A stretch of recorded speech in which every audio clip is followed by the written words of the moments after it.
কিছুর ব্র্যান্ড আছে, কাফনের ব্র্যান্ড নাই। কথা বলো ঠিক কিনা, জোরে বলেন।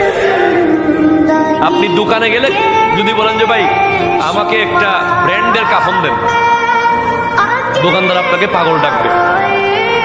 কারণ কাফন রিক্সাওয়ালারও যেমন, কোটিপতিরও তেমন।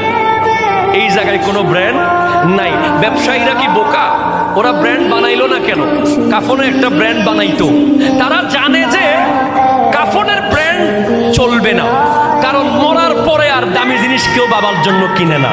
সব কিছুর ব্র্যান্ড আছে, কাফনের ব্র্যান্ড নাই। কথা বলো ঠিক কিনা, জোরে বলেন।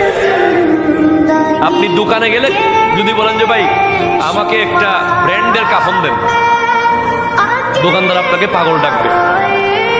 কারণ কাফন রিক্সাওয়ালারও যেমন, কোটিপতিরও তেমন।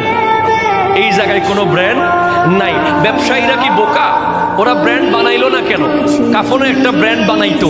তারা জানে যে কাফনের ব্র্যান্ড চলবে না, কারণ মরার পরে আর দামি জিনিস কেউ বাবার জন্য কিনে না। সব কিছুর ব্র্যান্ড আছে, কাফনের ব্র্যান্ড নাই। কথা বলো ঠিক কিনা, জোরে বলেন। আপনি দোকানে গেলে যদি বলেন যে ভাই আমাকে একটা ব্র্যান্ডের কাফন দেন, দোকানদার আপনাকে পাগল ডাকবে।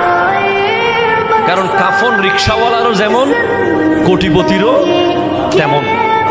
এই জায়গায় কোনো ব্র্যান্ড নাই। ব্যবসায়ীরা কি বোকা? ওরা ব্র্যান্ড বানাইলো না কেন? কাফনে একটা ব্র্যান্ড বানাইতো। তারা জানে যে কাফনের ব্র্যান্ড চলবে না, কারণ মরার পরে আর দামি জিনিস কেউ বাবার জন্য কিনে না।